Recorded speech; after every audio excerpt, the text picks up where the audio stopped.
লিখতে হবে, পড়তে হবে, জানতে হবে, বুঝতে হবে, শেখাতে হবে। এই যে খাতায় তুমি লিখে নিচ্ছ, তুমি এটা থেকে শেখাতে পারবে কাউকে, তোমাকে বই খুলতে হবে না। আরে বইয়ে তো প্রচুর কিছু লেখা থাকে, প্রচুর জিনিস। বই থাকা মানেই কি আমি শিক্ষিত? না, কিন্তু এই খাতাটা থাকা মানে তুমি শিক্ষিত।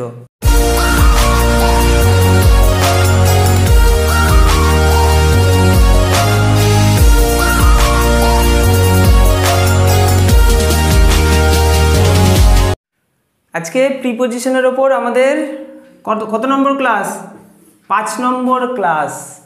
আগের ক্লাসগুলো যারা দেখোনি ডেসক্রিপশন বক্সে চলে যাও, লিঙ্ক আছে, দেখে নাও। এর আগে 4টে ভিডিও আপলোড করা হয়েছে, 4টে ক্লাস প্রিপোজিশনের উপর। প্রথম ক্লাসে একদম একটু বেসিক আলোচনা হয়েছে, তারপর প্রত্যেকটা গুরুত্বপূর্ণ প্রিপোজিশনগুলো নিয়ে আলোচনা হচ্ছে। যারা দেখোনি দেখে নাও, এই ক্লাসগুলো খুব গুরুত্বপূর্ণ।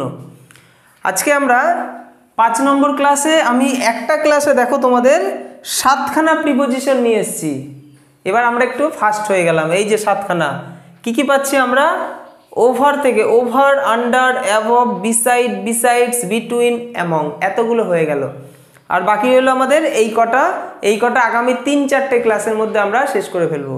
তাহলে আমরা আজকে একটা ক্লাসে 7টা প্রিপোজিশন শিখতে পারবো। ঠিক আছে, নেক্সট ক্লাসগুলোতে তোমরা বাকিগুলো পাবে।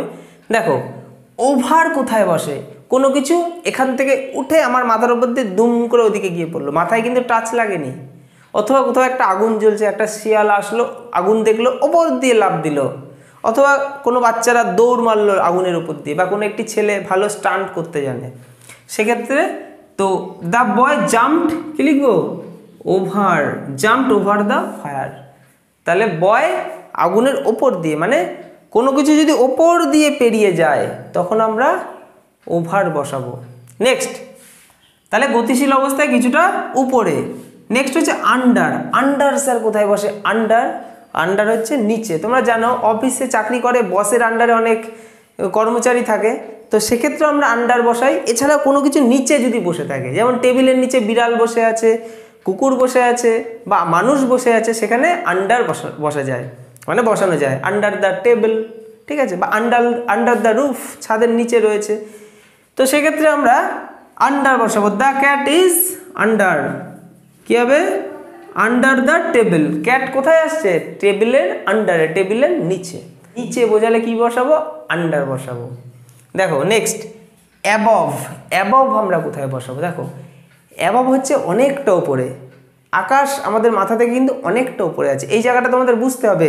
যদি টেবিলের ওপরে কোনো কিছু স্পর্শ করে থাকে, টেবিল বা কোনো একটা সারফেসের ওপর কোনো কিছু যদি স্পর্শ করে ওপরে থাকে, তখন আমরা বসাবো অন। কোনো কিছু যদি ওপর দিয়ে পেরিয়ে যায়, ওভার।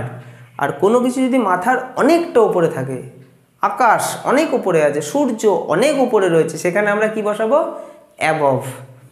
দেখো অনেকটা উপরে, the sky is above, ABOVE, above. Next হচ্ছে আমরা বিসাইড। বিসাইড এবং বিসাইডস, এই দুটোকে আমাদেরকে একসাথে বুঝতে হবে। বিসাইড, BESIDE, বিসাইড মানে পাশে। তুমি আমার পাশে বসে আছো, তাহলে পাশে বোঝালে বিসাইড। কিন্তু বিসাইডস স্যার কোথায় বসে? বিসাইডস মানে লাস্টে একটা এস জুড়ে যাচ্ছে, কোথায় বসবে? দেখো আমার কাছে এই সবুজ পেনটা আছে, এই ব্ল্যাক পেনটা আছে, গ্রিন আর ব্ল্যাক। আমার কাছে শুধু গ্রিন পেনই নেই, আমার কাছে ব্ল্যাক পেনও আছে। তার মানে আমি কি বোঝালাম? আমার কাছে তো এটা তো আছেই, এটাও আছে, বুঝে গেল? আমার কাছে শুধু অঙ্ক বই নেই, আমার কাছে ইংলিশ বইও আছে। আমি শুধু বাংলা পারি না, আমি ইংলিশও পারি। আমি শুধু ইংলিশ পারি এমনটা নয়, আমি ইংলিশ গ্রামারও পারি। এই যে আমার কাছে যে এক্সট্রা যে জিনিসটা বোঝাতে চাইছি, এটা ছাড়া আমার কাছে এটাও আছে, সেক্ষেত্রে আমরা বসাবো বিসাইডস। যেমন সেক্ষেত্রে আমরা বিসাইডস বসাবো। এখন আমরা বিসাইডটা দেখি, বিসাইড মানে পাশে। There is a tree beside, BESID, beside the river, মানে নদীর পাশে কি আছে? ট্রি আছে, গাছ আছে, বুঝে গেল? এবার বিসাইডস বুঝতে হবে। বিসাইডস তো বলাই হলো, he knows English besides Bengali. তার মানে সে কি জানে? ইংলিশ জানে, বাংলার পাশাপাশি। তার মানে বাংলা তো সে জানেই, সে ইংলিশও জানে। তাহলে he knows English besides Bengali, মানে বেঙ্গলির পাশাপাশি সে বাংলাও জানে। তার মানে বেঙ্গলি তো হচ্ছে সে জানেই, ইংলিশও জানে। তো এরকম যখন 2-3টে জিনিসের মধ্যে তুলনা করা হবে, অনেক কটা জিনিসের মধ্যে, মানে এটা তো আছেই, এছাড়া এটাও আছে, তখন বিসাইডস। নেক্সট লাস্ট দুটো তোমাদের বুঝতে হবে, বিটুইন আর অ্যামং কোথায় বসে। বিটুইন আর অ্যামং এই দুটোর একটা সিম্পল ব্যাপার আছে। দেখো বিটুইন আছে যেটা দুজনার মধ্যে বসবে, মানে আমার কাছে দুটো লজেন আছে, আমি তোমাদের দুজনের মধ্যে ভাগ করে দেব। তোমাদের দুই ভাই বোনের মধ্যে আমি ভাগ করে দেবো। সেখানে আমি কি করব, between the two girls, between the two brothers, between the two sisters, বোঝা গেল? দুজনের মধ্যে ভাগ করলে আমরা বিটুইন বসাবো। এবার অনেক জনের মধ্যে ভাগ করতে হবে, সেখানে আমরা অ্যামং, আমার কাছে অনেক কটা লজেন আছে, অনেক কটা লজেন তো তোমাদের দুজনকে দেবো না, অনেক কজনকে দেবো, তখন আমরা কি বসাবো, অ্যামং। দেখো উদাহরণের মধ্যে দিয়ে বুঝবো। বিটুইন হচ্ছে distribute the mangoes between, BETWEEN। আমি বানান উচ্চারণ করছি কারণ আমি মনে করছি তোমরা খাতায় নোট করছো। খাতায় নোট করতে হবে, লিখতে হবে, পড়তে হবে, জানতে হবে, বুঝতে হবে, শেখাতে হবে। এই যে খাতায় তুমি লিখে নিচ্ছ, তুমি এটা থেকে শেখাতে পারবে কাউকে, তোমাকে বই খুলতে হবে না। আরে বইয়ে তো প্রচুর কিছু লেখা থাকে, প্রচুর জিনিস। বই থাকা মানেই কি আমি শিক্ষিত? না, কিন্তু এই খাতাটা থাকা মানে তুমি শিক্ষিত। কারণ তুমি যে খাতায় ক্লাসগুলো নোট করছো না, জিনিসগুলো কিন্তু তুমি বুঝে নিয়ে নোট করছো। তোমার বাড়িতে একটা ইংলিশের গ্রামারের বই থাকতেই পারে, কিন্তু গ্রামারের বইটা কিন্তু তুমি সমস্ত কিছু পড়ে বুঝে নিয়ে তারপর রাখো নি আলমারিতে। কিন্তু এই খাতাটা তোমার কাছে থাকা মানে কিন্তু একটা সম্পদ। তুমি এই যে নোট করছো গ্রামারের ক্লাসগুলো, তুমি এইটা দেখে কিন্তু আগামী দিনে শেখাতে পারবে ছোট ভাই বোনদের।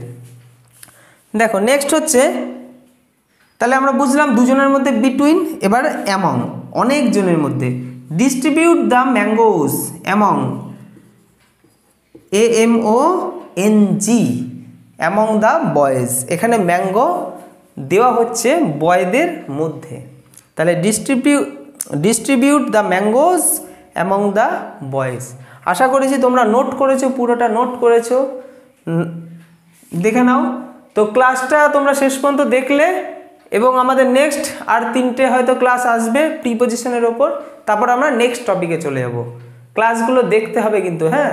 যারা আগের ভিডিওগুলো দেখোনি তারা ডেসক্রিপশন বক্সে লিঙ্ক পাবে। আমি আগামী দিনে ডেসক্রিপশন বক্সে বিভিন্ন তোমাদের পিডিএফের লিঙ্ক দিয়ে দেবো, সেখানে তুমি সেই পিডিএফ পেয়ে যাবে। যে টপিকের ওপর আমি আলোচনা করছি সেই টপিকের কিছু প্র্যাকটিস সেট দেবো, তোমরা সেখানে প্র্যাকটিসও করতে পারবে, সেটা আগামী দিনে পাবে।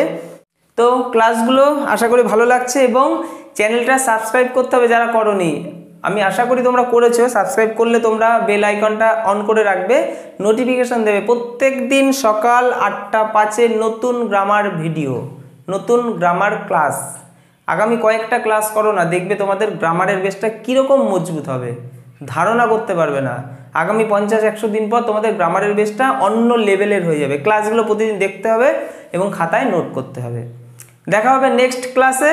ততক্ষণের জন্য সবাই বাড়িতে মন দিয়ে জিনিসগুলো বুঝে নাও, দেখে নাও। না বুঝতে পারলে কমেন্ট করো। Good bye.